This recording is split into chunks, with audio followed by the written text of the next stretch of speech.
ભગવાન શ્રી કૃષ્ણનું મૃત્યુ શિકારીના હાથે કેમ થયું? આ સત્ય વાત 99% લોકોને ખબર નથી. ભગવાન શ્રી કૃષ્ણ જેણે મહાભારતનું યુદ્ધ જીતાવ્યું, જેણે અર્જુનને ગીતા ઉપદેશ આપ્યો, જેણે અસંખ્ય અસુરોનો નાશ કર્યો, એ જ શ્રી કૃષ્ણનું અંત શિકારીના એક તીરથી થયું. આ પ્રશ્ન સાંભળતા જ મનમાં એક ઝાટકો લાગે છે, કારણ કે જે ભગવાન આખા બ્રહ્માંડના નિયંત્રણ કરતા છે, એ ભગવાનનું મૃત્યુ એટલું સામાન્ય કેમ લાગે છે?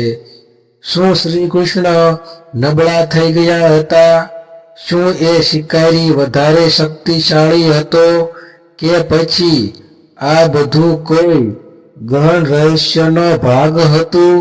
શાસ્ત્રો કહે છે કે શ્રી કૃષ્ણનું જીવન સામાન્ય મનુષ્ય જેવું લાગતું હતું, પરંતુ દરેક ઘટનાની પાછળ દેવી યોજના છુપાયેલી હતી. શ્રી કૃષ્ણ જાણતા હતા કે ધરતી પર તેમનો અવતાર પૂર્ણ થવા આવ્યો છે. મહાભારત પૂર્ણ થયું હતું, ધર્મની સ્થાપના થઈ ગઈ હતી, અને હવે સમય આવ્યો હતો લીલાનો અંત કરવાનો. શિકારી જરા એક સાધન હતો. સાચું કારણ કર્મ અને સમય સાથે જોડાયેલું છે. કહેવામાં આવે છે કે પૂર્વ જન્મમાં શ્રી કૃષ્ણ શ્રી રામ અવતારમાં એ બાલીને પીઠ પાછળથી માર્યો હતો. એ કર્મનું ફળ આ અવતારમાં એક તીરના રૂપમાં પૂર્ણ થયું. એટલે કે શ્રી કૃષ્ણ પોતે જ પોતાના કર્મના નિયમને માન આપતા હતા. આ ઘટના આપણને એ સમજાવે છે કે ભગવાન પણ જ્યારે માનવ અવતાર લે છે, ત્યારે કર્મના નિયમથી ઉપર નથી જતા. એ નિયમ તૂટતો નથી, ભલે તે ભગવાન માટે જ કેમ ન હોય. શ્રી કૃષ્ણે શિકારીને દોષ ન આપ્યો, પરંતુ તેને આશીર્વાદ આપ્યા, કારણ કે એ જાણતા હતા કે એ સમયનો નિયમ હતો. તો પ્રશ્ન એ નથી કે શ્રી કૃષ્ણનું મૃત્યુ કેમ થયું, પરંતુ એ છે કે શ્રી કૃષ્ણે એ મૃત્યુ સ્વીકાર્યું કેમ? આ જવાબમાં જ જીવનનું સૌથી મોટું સત્ય છુપાયેલું છે. ભગવાન શ્રી કૃષ્ણનું જીવન માત્ર એક ઇતિહાસ નથી, પરંતુ ધર્મ, કર્મ અને લીલાનું જીવન સ્વરૂપ છે. બાળપણથી લઈને અંતિમ ક્ષણ સુધી શ્રી કૃષ્ણે માનવ જીવનના દરેક પાસાને સ્પર્શ્યો.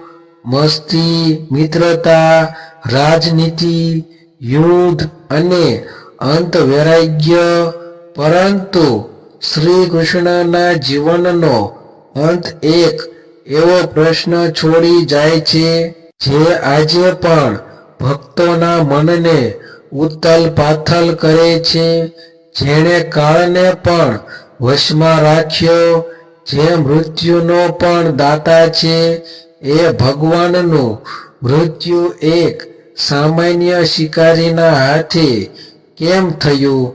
આ પ્રશ્ન માત્ર આશ્ચર્ય પેદા કરતો નથી, પરંતુ આપણને ધર્મ અને કર્મના નિયમો તરફ નજર કરવા મજબૂર કરે છે.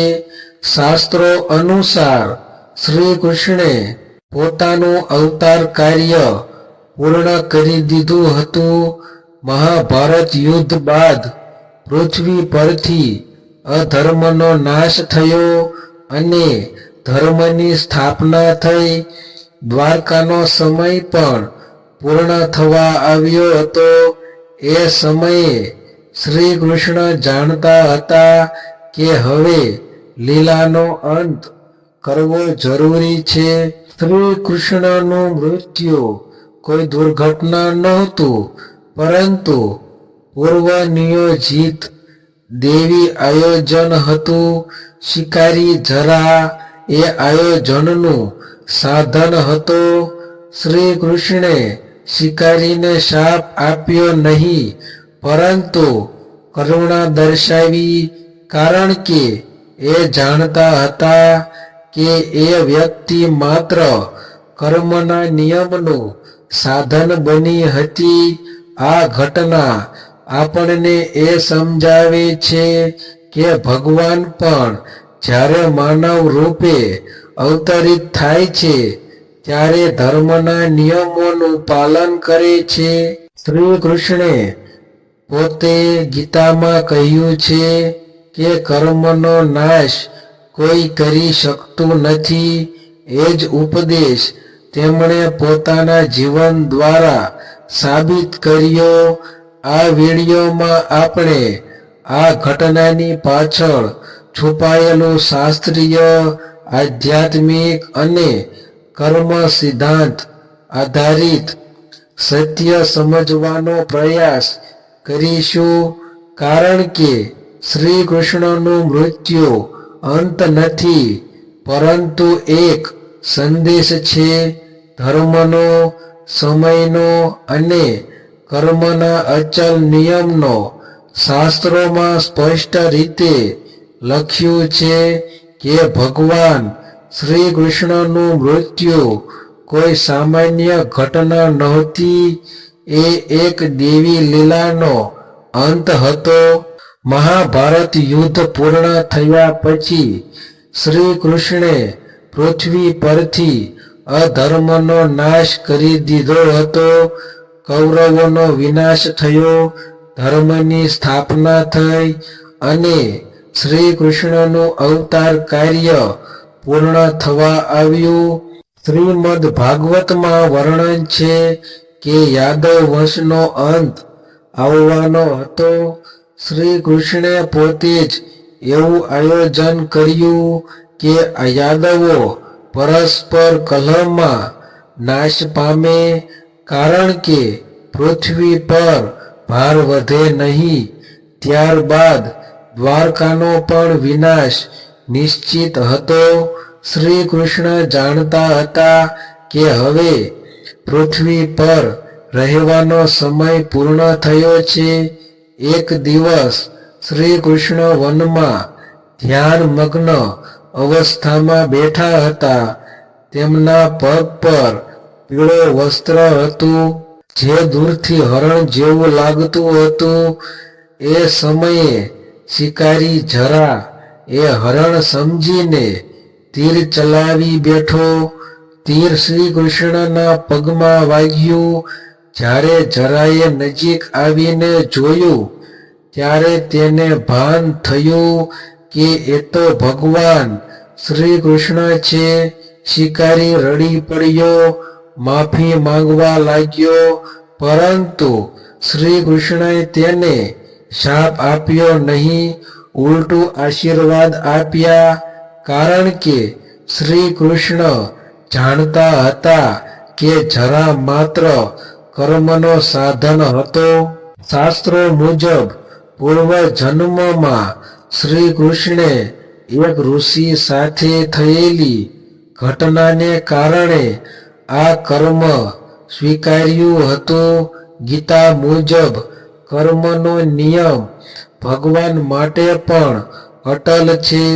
તેથી શ્રી કૃષ્ણે માનવ રૂપે કર્મ ભોગ સ્વીકારીને દુનિયાને સંદેશ આપ્યો કે ધર્મ અને કર્મથી કોઈ બચી શકતું નથી.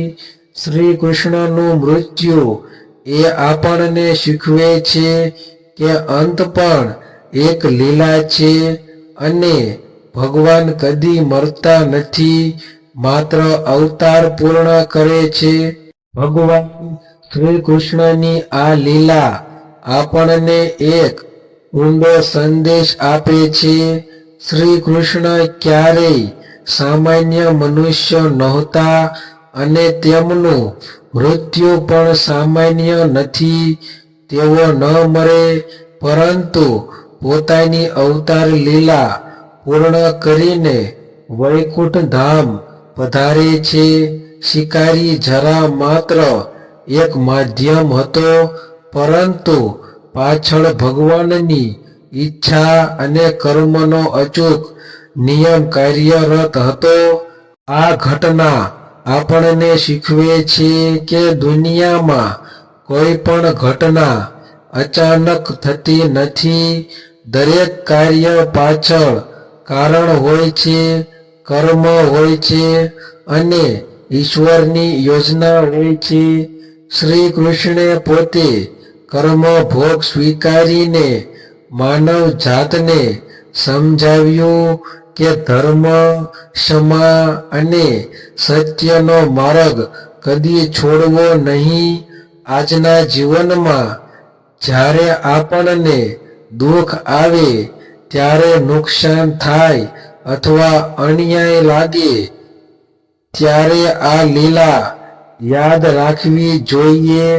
કારણ કે ભગવાન જ્યારે આપણને પરીક્ષામાં મૂકે છે, ત્યારે એ આપણા કલ્યાણ માટે જ હોય છે. શ્રી કૃષ્ણની ગીતા આજે પણ આપણને જીવવાની સાચી દિશા બતાવે છે.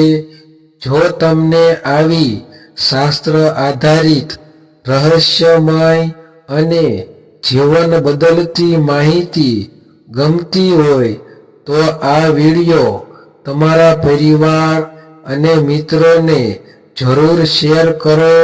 આવા વિષયો લોકોના જીવનમાં સમજ અને શાંતિ લાવે છે.